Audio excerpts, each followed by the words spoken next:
அனைவருக்கும் வணக்கம். வாசிப்பவர் Shrimati Chellammal. Doctor Joseph Murphy அவர்களின் ஆழ்மனதின் அற்புத சக்தி நூலை தொடர்ந்து கொண்டிருக்கின்றோம்.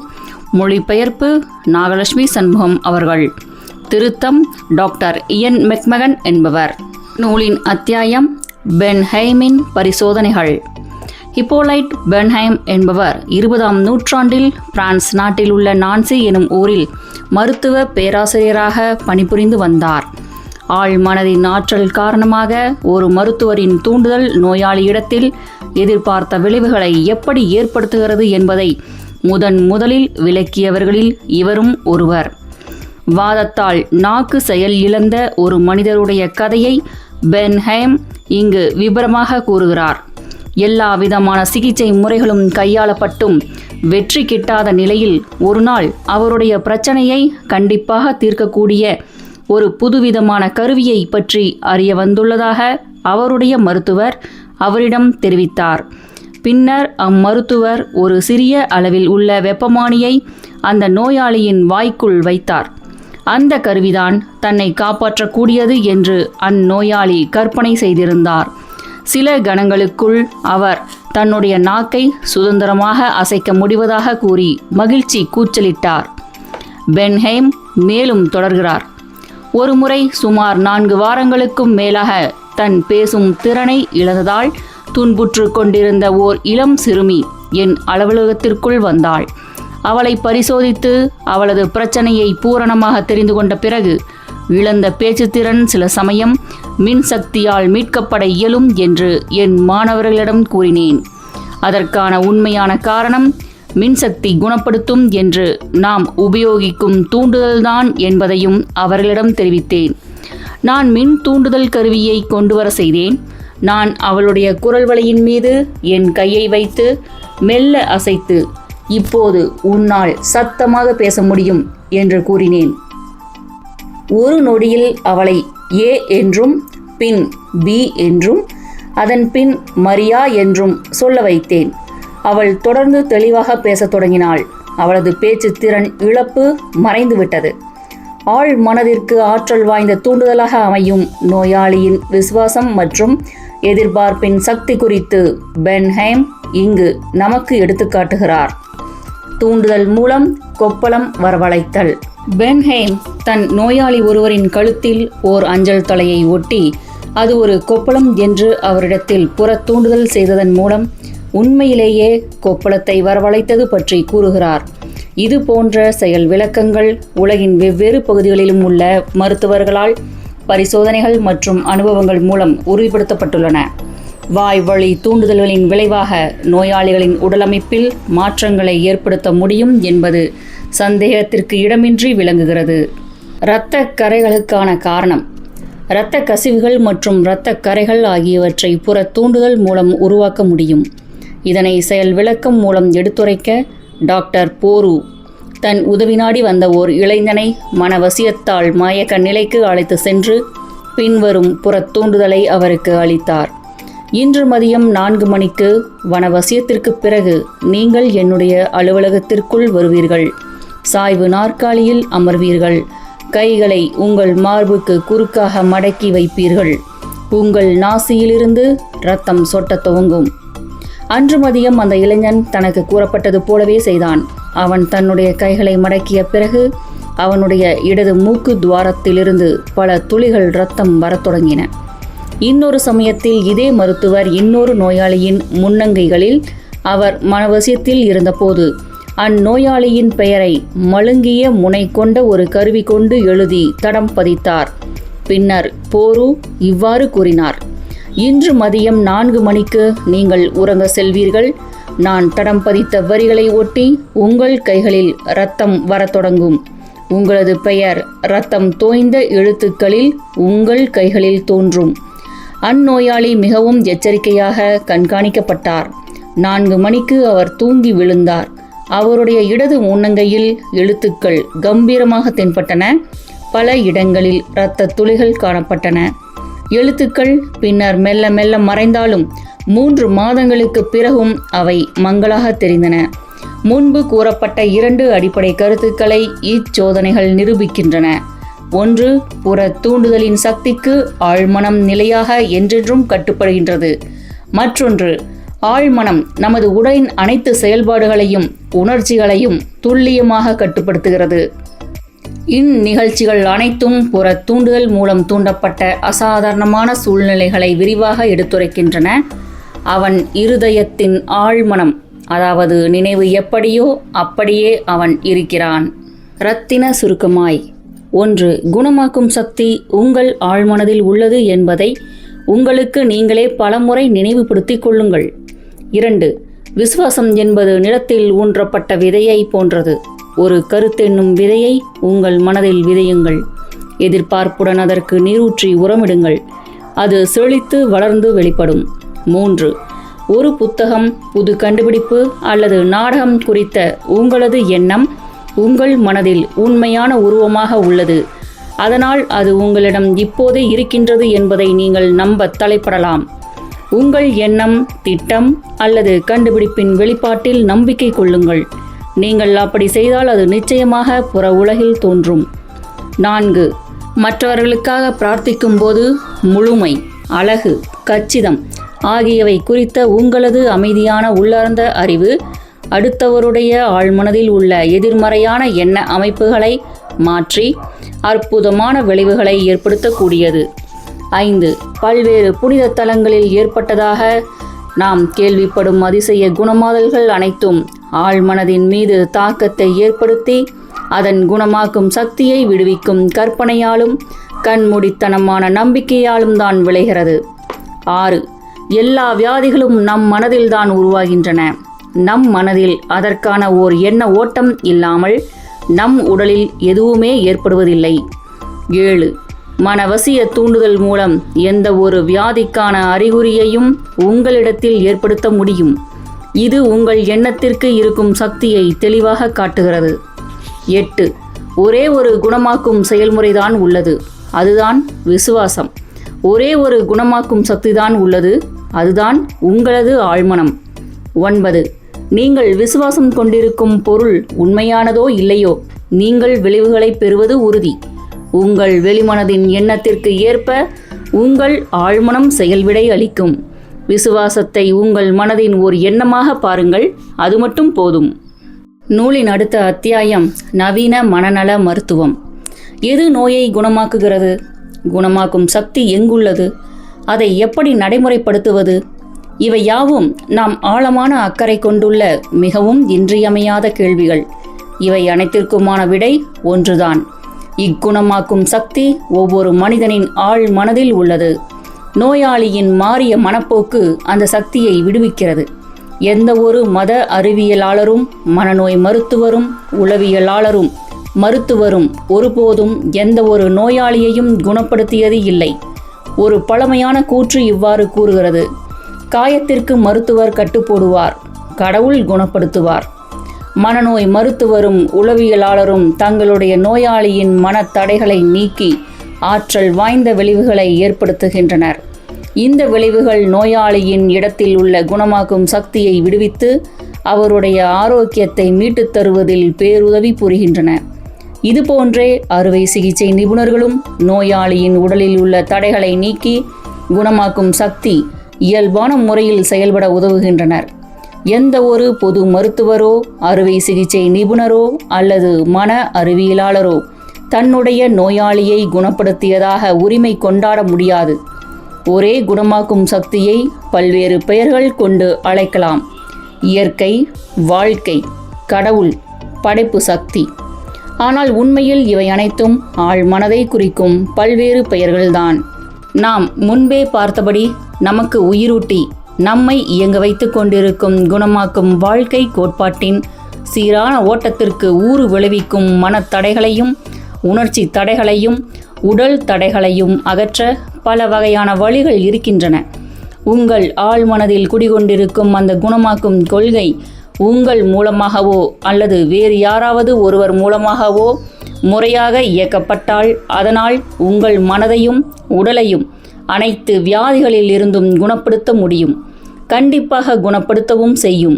இந்த குணமாக்கும் கொள்கை சமயம், நிறம், இனம் என்ற பாகுபாடு இன்றி எல்லா மக்களிடத்திலும் இயங்குகிறது. இக்குணமாக்கும் செயல்முறையை பயன்படுத்தவும் அதில் பங்கு கொள்ளவும் நீங்கள் ஒரு குறிப்பிட்ட தேவாலயத்தை சேர்ந்தவராக இருக்க வேண்டிய அவசியமில்லை. நீங்கள் நாத்திகவாதியாக இருந்தாலும் சரி, அல்லது கடவுளின் இருத்தல் குறித்து சந்தேகிப்பவராக இருந்தாலும் சரி, உங்கள் ஆழ்மனம் உங்கள் விரலில் உள்ள தீப்புண்ணையோ அல்லது வெட்டுக்காயத்தையோ கண்டிப்பாக குணமாக்கும். அந்த முடிவிலா சக்தியும் உங்களது ஆழ்மனதின் சக்தியும் உங்கள் விசுவாசத்திற்கு ஏற்பவே செயல்விடை அளிக்கின்றன என்ற உண்மையின் அடிப்படையில் நவீன மனநல மருத்துவம் அமைந்துள்ளது. மன அறிவியல் தொழில் புரிவோரும் மறையை பரப்புவோரும் பைபிளின் ஆலோசனைகளை பின்பற்றுகின்றனர். அதாவது அவர்கள் தங்கள் அறைக்குள் சென்று கதவை தாளிட்டுக் கொள்கின்றனர். தங்கள் மனதை அமைதிப்படுத்தி தங்களை ஆசுவாசப்படுத்தி கொண்டு கவலையை மறந்து தங்களுக்குள் இருக்கும் முடிவில்லா குணமாக்கும் ஒளியை பற்றி சிந்திக்கின்றனர். அவர்கள் தங்கள் மனதின் கதவுகளை தங்கள் கவனத்தை சிதறடிக்கக்கூடிய அனைத்து வெளிப்புற செயல்களும் பொருட்களும் நுழைய விடாமல் மூடிவிடுகின்றனர். பின்னர் தங்கள் மனதின் பேரறிவு தங்களின் குறிப்பிட்ட தேவைகளுக்கான விடையை அளிக்கும் என்பதை உணர்ந்து கொண்டவர்களாக தங்கள் விருப்பங்களையும் விண்ணப்பங்களையும் அமைதியாகவும் புரிதலோடும் தங்கள் ஆழ் மனதிடம் சமர்ப்பிக்கின்றனர். நாம் அறிந்து கொள்ள வேண்டிய முக்கியமான விஷயம் இதுதான். உங்கள் முடிவான விருப்பம் குறித்து கற்பனை செய்யுங்கள், அதன் இருப்பை உணருங்கள். பிறகு அந்த முடிவில்லா வாழ்க்கை கோட்பாடு உங்கள் வெளிமனதின் விருப்பத் தேர்வுக்கும் விண்ணப்பத்திற்கும் செயல்விடை அளிக்கும். இதுதான் அவற்றை பெற்றுக்கொள்வோம் என்று விசுவாசியுங்கள், அப்பொழுது அவை உங்களுக்கு உண்டாகும் என்ற பைபிள் வார்த்தைகளின் பொருள் நவீன மன அறிவியலறிஞர் பிரார்த்தனை சிகிச்சையை அளிக்கும் போது செய்வது இதைத்தான். ஒரே பிணி நீக்க செயல்முறை. வாழும் அனைத்தின் ஊடேயும் ஒரே ஒரு பிரபஞ்ச பிணி நீக்க கோட்பாடுதான் இயங்குகிறது. அது பூனை, நாய், மரம், புல், காற்று, பூமி என்று எதுவாக இருப்பினும் சரி, விலங்குகள், காய்கறிகள், தாது பொருட்கள் என்று அனைத்திலும் உள்ளுணர்வாகவும் வளர்ச்சி விதியாகவும் இவ்வாழ்வு கோட்பாடு செயலாற்றுகிறது. மனிதர்கள் இவ்வாழ்வு கோட்பாடு குறித்த விழிப்புணர்வுடன் இருப்பதால் நாம் இதனை உணர்ச்சியுடன் இயக்கி நமக்கு நாமே பல வழிகளிலும் ஆசீர்வாதங்களை வழங்க செய்யலாம். இப்பிரபஞ்ச சக்தியை பயன்படுத்த பல அணுகுமுறைகளும் உக்திகளும் வழிமுறைகளும் உள்ளன. ஆனால் ஒரே ஒரு பிணி நீக்க செயல்முறைதான் உள்ளது. அதுதான் விசுவாசம். உங்கள் விசுவாசத்தின்படி உங்களுக்கு ஆக கடவுது என்று பைபிளும் கூறுகிறது. நம்பிக்கை விதி. உலகில் உள்ள எல்லா மதங்களும் நம்பிக்கையின் பல வடிவங்களை கொண்டுள்ளன. இந்த நம்பிக்கைகள் பல வழிகளில் விவரிக்கப்பட்டுள்ளன. வாழ்வின் விதி நம்பிக்கையே. நீங்கள் உங்களை பற்றியும் வாழ்க்கையை பற்றியும் பிரபஞ்சத்தை பற்றியும் கொண்டிருக்கும் நம்பிக்கை என்ன? உங்கள் விசுவாசத்தின்படி உங்களுக்கு ஆக கடவுது என்பது பைபிளின் கூற்று. நம்பிக்கை என்பது உங்கள் மனதில் உள்ள ஒரு எண்ணம்.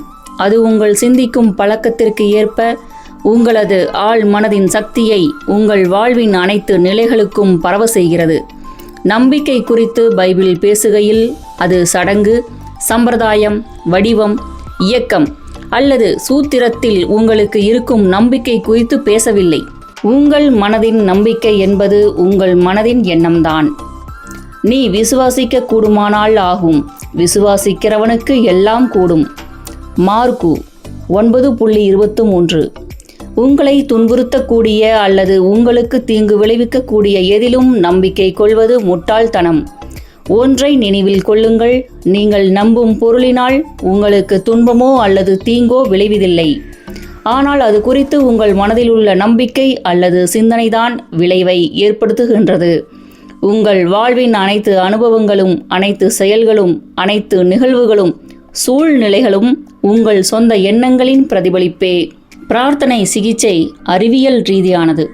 பிரார்த்தனை சிகிச்சை என்பது தீர்மானமான ஒரு நோக்கத்தை குறித்து இயக்கப்படும் ஆழ்மனம் மற்றும் வெளிமனதின் ஒத்திசைந்த இணக்கமான அறிவார்ந்த செயல்பாடு.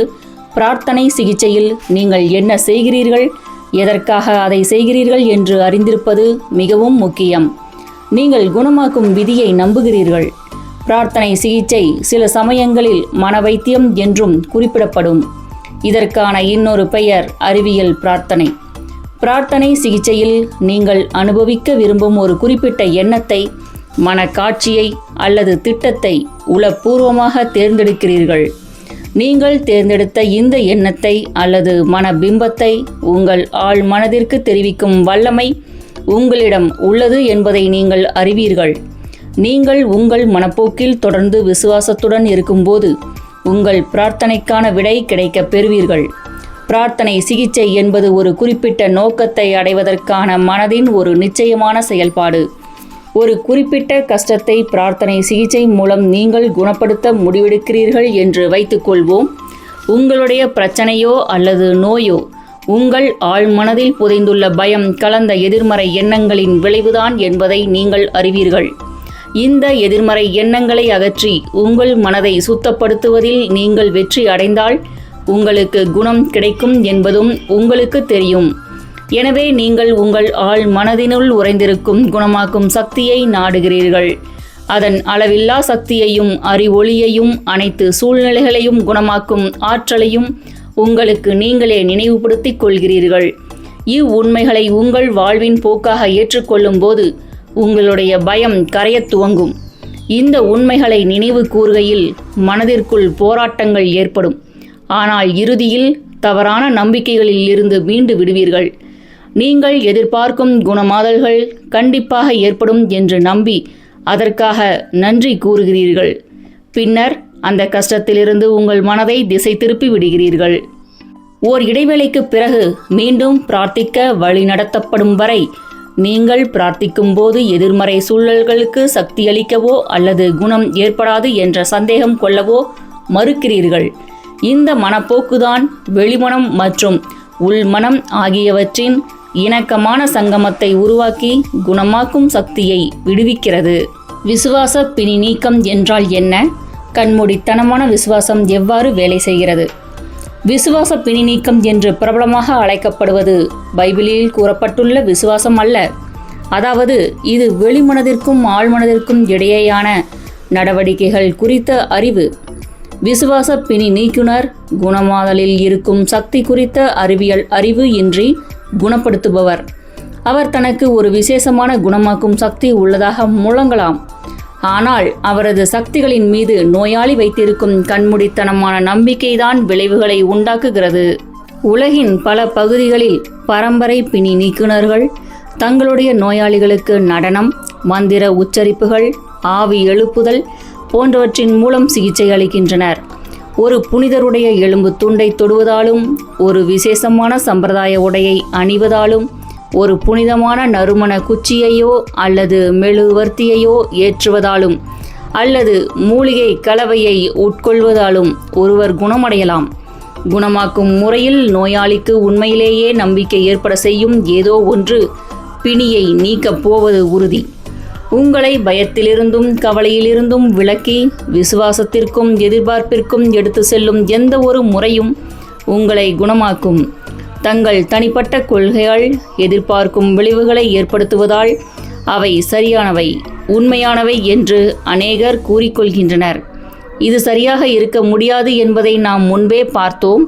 கண்மூடித்தனமான நம்பிக்கை எவ்வாறு வேலை செய்கிறது என்பதை விளக்க சுவிட்சர்லாந்து மருத்துவர் பிரான்ஸ் ஆண்டன் மிஸ்மரை பற்றி நான் முன்பு குறிப்பிட்டிருந்ததை எண்ணி பாருங்கள். 1776 அவர் தனது நோயாளிகளின் உடலின் மீது காந்தத்தை தடவியதன் மூலம் அநேகம் பேரை குணப்படுத்தியுள்ளதாக வலியுறுத்தினார். பின்னாளில் அவர் காந்தங்களை தூர எறிந்துவிட்டு நோயாளியிடமிருந்து சற்று தள்ளி நின்று கொண்டு தன் கைகளை அசைத்து சிகிச்சை அளித்தார். இதுவும் வேலை செய்தது. தன்னுடைய புதிய செயல்முறையின் வெற்றியை விளக்க அவர் விலங்கு காந்தவியல் என்னும் கொள்கையை உருவாக்கினார். பிரபஞ்சத்தில் பரவலாக காணப்படும் இந்த அடர் திரவம் மனித இனத்தில் மிகவும் ஆற்றலோடு இயங்கக்கூடியது என்று அவர் நிலைப்படுத்தினார்.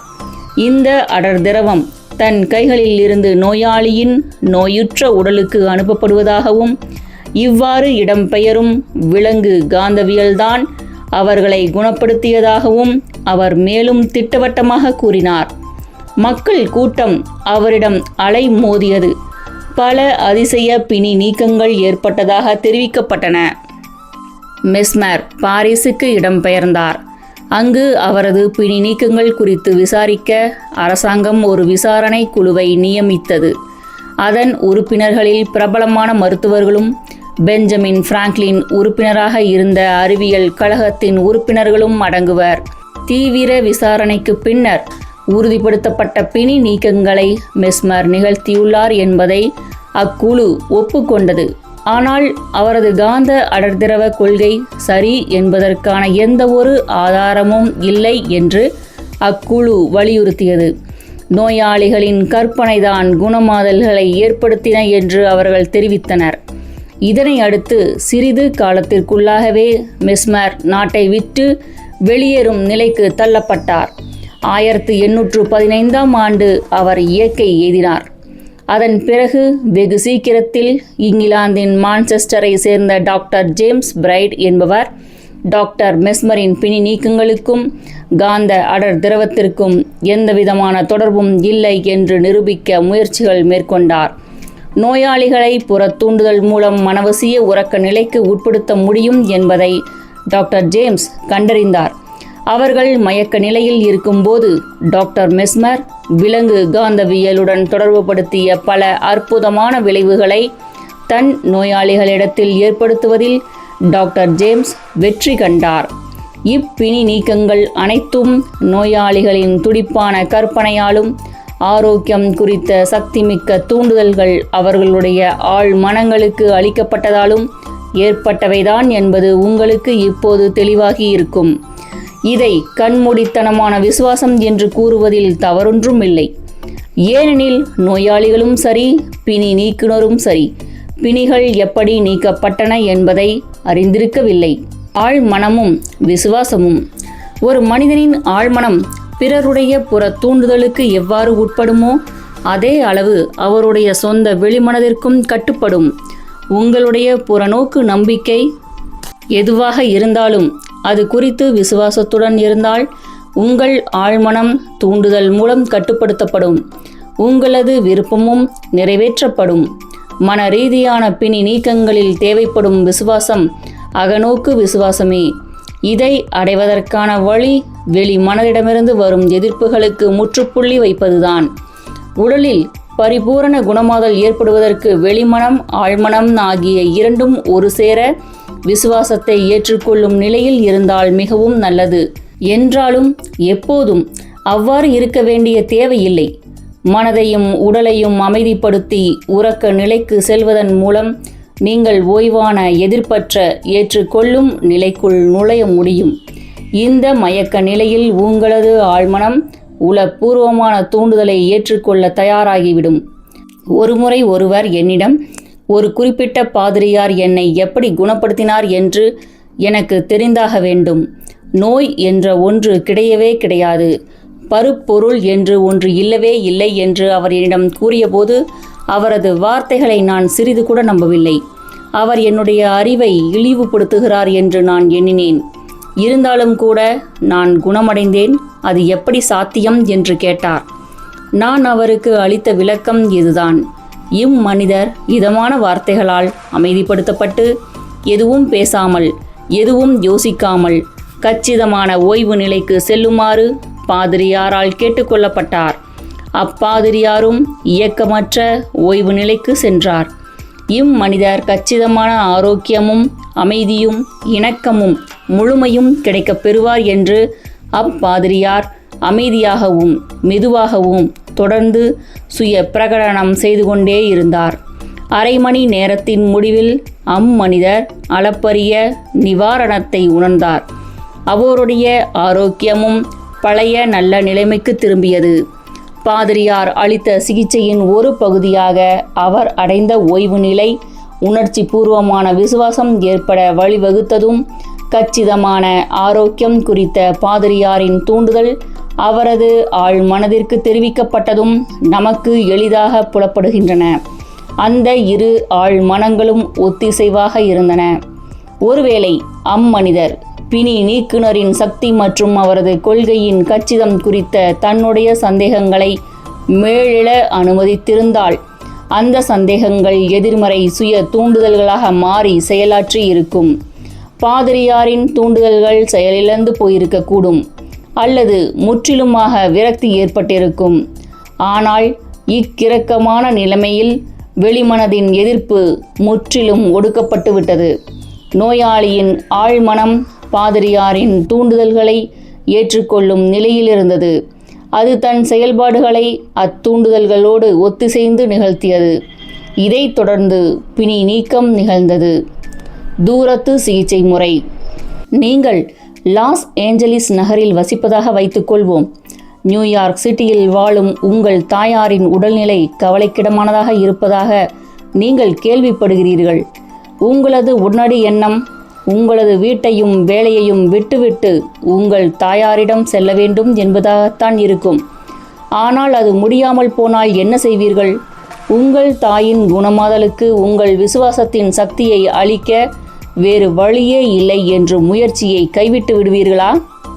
இல்லை. நீங்கள் அங்கு நேரில் இல்லாமல் இருக்கலாம், ஆனால் உங்கள் பிரார்த்தனைகள் அவரை சென்றடையும். பிரபஞ்ச பேரறிவு நம் எல்லோருக்குள்ளும் இருந்து வழிகாட்டுகிறது. ஆக்கப்பூர்வமான மனம் ஒன்றுதான் உள்ளது. மனதின் படைப்பு விதி உங்களுக்கு சேவை செய்கிறது. நீங்கள் செய்ய வேண்டியது ஆரோக்கியமும் இணக்கமும் ஏற்கனவே கைகூடி வந்துவிட்டதாக உங்கள் மனதிற்குள் வடித்துக் கொள்வதுதான். அதன் செயல்விடை தன்னியக்கமானது. உங்கள் ஆழ்மனதில் நீங்கள் அனுபவிக்கும் இந்த உள்ளுணர்வு உங்கள் தாயின் ஆழ்மனதிலும் செயலாற்றும். ஆரோக்கியம், வலிமை மற்றும் முழுமை குறித்த உங்கள் எண்ணங்கள் உணர்ச்சி பூர்வமான ஒரே பிரபஞ்ச மனதின் ஊடாக இயங்குகிறது. அவை வாழ்வின் உணர்ச்சி மிக்க பகுதியின் ஒரு விதியை முடுக்கி விடுகின்றன. அந்த விதி உங்கள் தாயின் உடலில் பிணி நீக்கத்தின் வடிவில் வெளிப்படுகிறது. மனக்கோட்பாட்டில் நேரமோ வெளியோ இல்லை. இதே மனம்தான் உங்கள் தாயின் ஊடாகவும் உங்களின் ஊடாகவும் இயங்குகிறது. நீங்கள் எங்கே இருக்கிறீர்கள் என்பது ஒரு பொருட்டல்ல. யதார்த்தத்தில் தூரத்து சிகிச்சை, நேரடி சிகிச்சை என்று ஒன்றுமில்லை. ஏனெனில் பிரபஞ்ச மனம் எங்கும் வியாபித்துள்ளது. நீங்கள் உங்கள் எண்ணங்களை வெளியே அனுப்பவோ அல்லது இழுத்து பிடித்து வைத்து கொள்ளவோ முயற்சிப்பதில்லை. உங்களது சிகிச்சை என்பது விழிப்புணர்வுடன் கூடிய உங்கள் எண்ணத்தின் இயக்கமே. ஆரோக்கியம், முழுமையான நலம் மற்றும் ஓய்வு ஆகிய பண்புகள் குறித்து விழிப்புணர்வு அடையும் போது இப்பண்புகள் உங்கள் தாயின் அனுபவத்தில் வெளிப்படும். பலன்கள் கிடைக்கும். தூரத்து சிகிச்சை என்று அழைக்கப்படும் இதற்கு ஓர் உண்மையான எடுத்துக்காட்டு இதோ. லாஸ் ஏஞ்சல்ஸ் நகரில் வசிக்கும் ஒரு பெண்ணிற்கு நியூயார்க் நகரில் வாழும் தன் தாய் கரோனரி த்ரோம்போசிஸ் எனும் இதய நோயால் பாதிக்கப்பட்டிருந்தது தெரிய வந்தது. அவரால் உடனே தனது தாயை பார்க்க செல்ல முடியவில்லை. அதனால் அவர் கீழ்க்கண்டவாறு பிரார்த்தித்தார். என் தாய் இருக்கும் அதே இடத்தில் குணமாக்கும் சக்தியும் இருக்கிறது. பிம்பங்கள் திரையில் பிரதிபலிப்பதைப் போல என் தாயாரின் உடல்நிலை அவரது எண்ணங்களின் பிரதிபலிப்புதான். திரையில் தோன்றும் காட்சிகளை மாற்றுவதற்கு அவற்றில் பிரதிபலிக்கப்படுபவற்றை மாற்ற வேண்டும் என்பதை நான் அறிவேன். நான் என் தாயாருக்காக முழுமை, இணக்கம் மற்றும் பரிபூரண ஆரோக்கியம் ஆகியவற்றின் பிம்பங்களை என் மனதில் முன்னிறுத்துகிறேன். என் தாயின் உடலையும் அவரது அனைத்து உறுப்புகளையும் படைத்த அந்த குணமாக்கும் மகா சக்தி இப்போது அவரது உடலின் ஒவ்வொரு அணுவையும் நிரப்பிக் கொண்டிருக்கிறது. அவரது உடலின் ஒவ்வொரு உயிரணுக்களிலும் அமைதி என்னும் ஆறு ஓடிக்கொண்டிருக்கிறது. மருத்துவர்கள் தெய்வ சக்தியால் வழிநடத்தப்பட்டு இயக்கப்படுகின்றனர். என் தாயாரை தொடும் ஒவ்வொருவரும் சரியான செயலை செய்ய வழிநடத்தப்படுகின்றார்கள். நோய் என்பது நிரந்தரமான யதார்த்தம் அல்ல. அப்படி இருந்தால் ஒருவரும் குணமாகி இருக்க முடியாது. அன்பு, வாழ்க்கை என்னும் முடிவிலா கொள்கைகளோடு நான் என்னை இசைவுபடுத்திக் கொள்கிறேன்.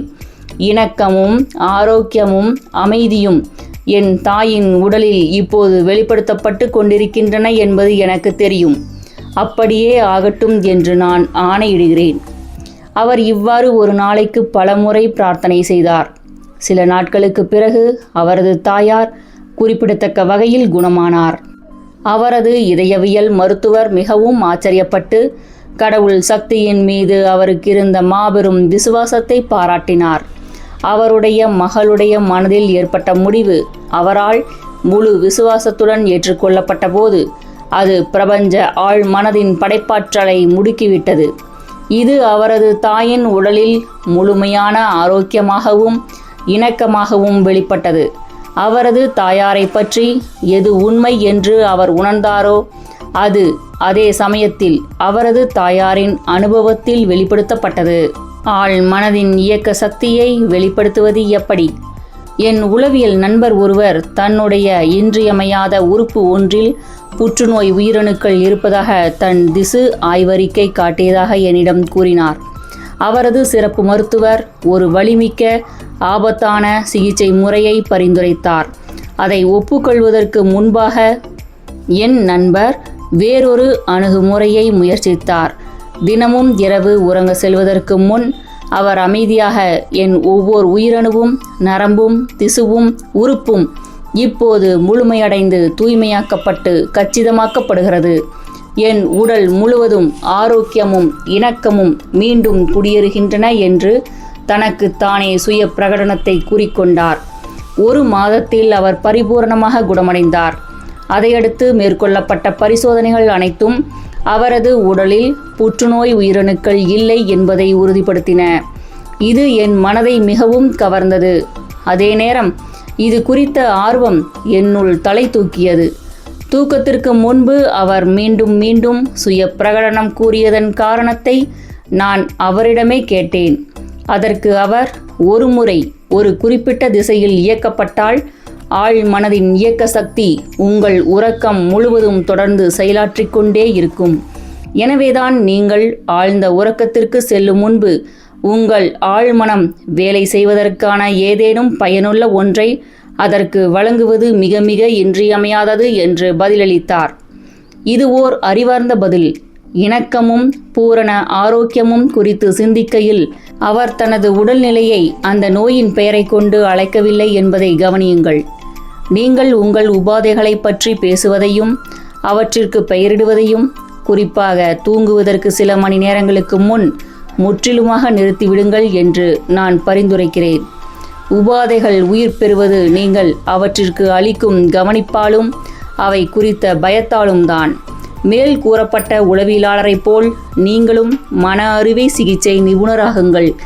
காய்ந்து போன கிளைகள் எவ்வாறு மரத்திலிருந்து ஒடிந்து விழுகின்றனவோ அவ்வாறே உங்கள் பிரச்சனைகளும் உங்கள் வாழ்விலிருந்து துண்டிக்கப்பட்டுவிடும்.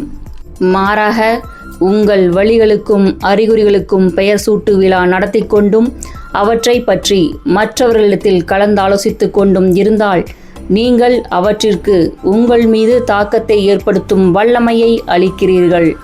ஆழ் மனதின் குணப்பாக்கும் சக்தியையும் ஆற்றலையும் விடுவிக்கும் இயக்க வினையை அணைபோட்டு தடுத்து விடுகிறீர்கள். மேலும் உங்கள் சொந்த மனதின் விதிப்படி உங்களது இக்கற்பனைகள் உருப்பெறுகின்றன. வாழ்வின் மாபெரும் உண்மைகளால் உங்கள் மனதை நிரப்புங்கள். அன்பின் ஒளியில் வெற்றி நடை போடுங்கள். முன்னேறி செல்லுங்கள். இரத்தின சுருக்கமாய்: 1. உங்களை குணப்படுத்துவது எது என்பதை கண்டுபிடியுங்கள். உங்கள் ஆழ்மனதிற்கு இடப்படும் சரியான கட்டளைகள் உங்கள் மனதையும் உடலையும் குணப்படுத்தும் என்பதை உணருங்கள். 2. உங்கள் வேண்டுகோள்களையும் விருப்பங்களையும் உங்கள் ஆழ்மனதிற்கு தெரிவிப்பதற்கு ஒரு தீர்மானமான திட்டத்தை வரையறுத்துக் கொள்ளுங்கள். 3. விரும்பும் விளைவுகளை கற்பனை செய்யுங்கள். அவற்றின் யதார்த்தத்தை உணருங்கள். அதை தொடர்ந்து பின்பற்றுங்கள்.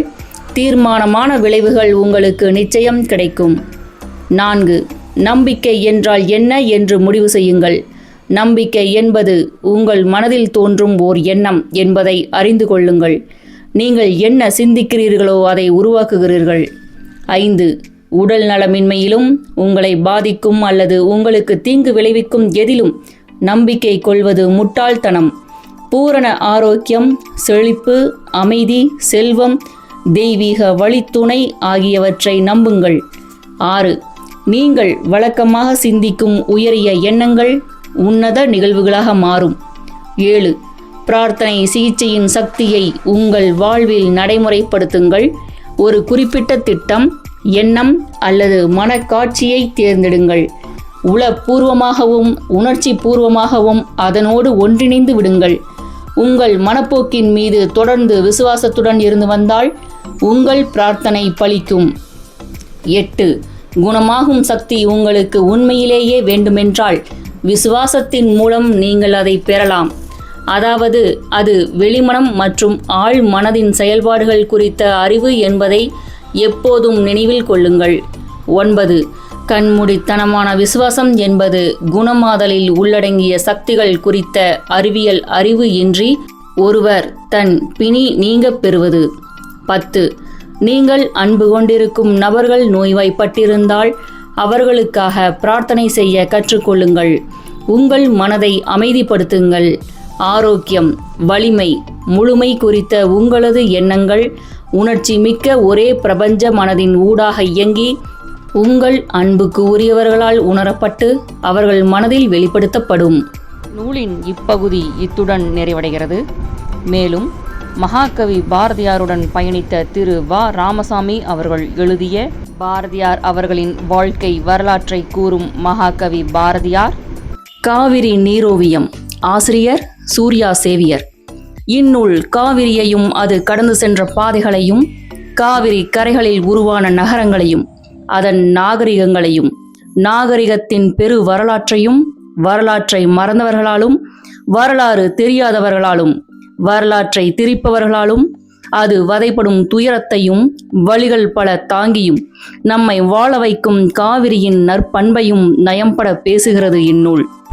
மற்றும் திரு மதன் அவர்கள் எழுதிய வந்தார்கள் வென்றார்கள், சமூக வரலாற்று ஆய்வாளர் திரு சே. திவான் அவர்கள் எழுதிய வர சொன்னார்கள் வந்தார்கள் வென்றார்கள், மற்றும் கவி பேரரசு திரு வைரமுத்து அவர்கள் எழுதிய தமிழாற்றுப்படை, எழுத்தாளர் திருமதி ரோண்டா பைன் அவர்கள் எழுதிய மாயா ஜாலம், மகாபாரதத்தின் மாறுபட்ட பக்கங்களை கூறும் எழுத்தாளர் திரு எஸ். ராமகிருஷ்ணன் அவர்கள் எழுதிய உப பாண்டவம், மலையாள எழுத்தாளர் திரு ஆனந்த் நீலகண்டன் அவர்கள் எழுதிய அசுரன், வீழ்த்தப்பட்டவர்களின் வீர காவியம், ராவணன் மற்றும் அவனது இனத்தாரின் கதை, மேலும் பாரதியார் கவிதைகள், ஔவையார் இயற்றிய நல்வழி மற்றும் நீதி நூல்கள் பற்றிய வலையொலி குறும்படங்கள் ஒளிவடிவில் கேட்க ஸ்ரீமதி செல்லம்மாள் வலையொலி அலைவரிசையை பதிவு செய்யுங்கள். தமிழாற்றுப்படை மற்றும் மாயாஜாலம் நூல்களை ஸ்பாட்டிஃபை ஆப்பிலும் கேட்கலாம். ஸ்ரீமதி செல்லம்மாள் தொடர்வாள். நன்றி, வணக்கம்.